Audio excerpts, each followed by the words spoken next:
All right, let's take another look at another couple illusions that are based on conscious motion vision. The first one is the motion after effect. All right, now, here the goal is to maintain fixation for 20 seconds. Okay, and I will give you instructions as you look at that. Okay, so just keep looking at that little spot in the middle. Okay? This pinwheel illusion. I'll move around so that I'm not blocking anybody all the time. What you're going to need to do is, actually, you're going to need to find somebody to look at. And what I realize now is you're going to find somebody, half of you are going to look at someone else's, the back of someone else's head. That's okay. You can look at the back of their head. You can also look at your own hand. It's kind of fun to look at somebody's face. I think we're up to about 10 at this point. So we'll just call that 11, 12, 13, 14, 15, 16, 17, 18, 19, 20. Look at something and don't move your eyes, right? Just look at something stationary.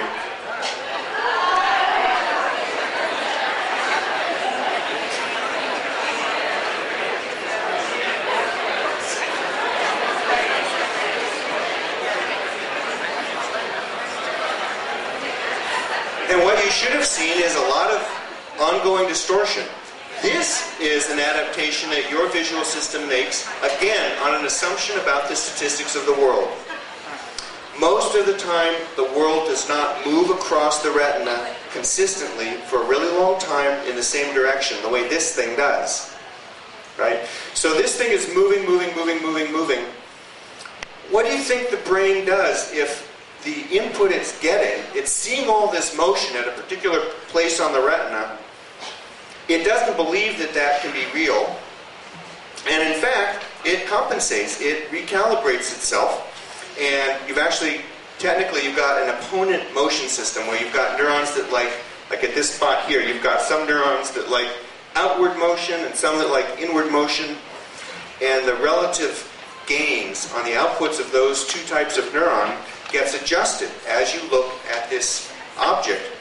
The result is that you strengthen the result. You strengthen the outputs of the outward moving neurons relative to the inward ones in order to achieve homeostasis, as it were. And you get that nice after effect. All right, now let's take a look at motion from fading after images. This is another one that I really like. This one takes a little while to develop. Again, just look at the center of the display. It takes 2 or 3 times as it flashes on and off.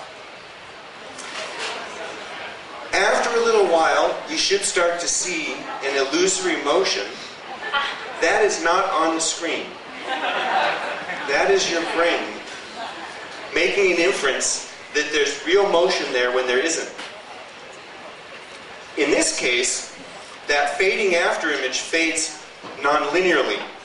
The high contrast regions of the image fade quickly, and the low contrast image regions fade slowly.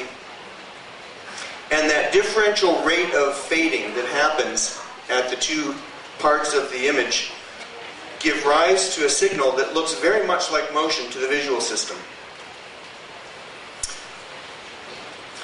So that's just your own retinal image fading, and the motion detectors in V1 and MT believing that it's being caused by something real rather than just differential rates of fading on your retina.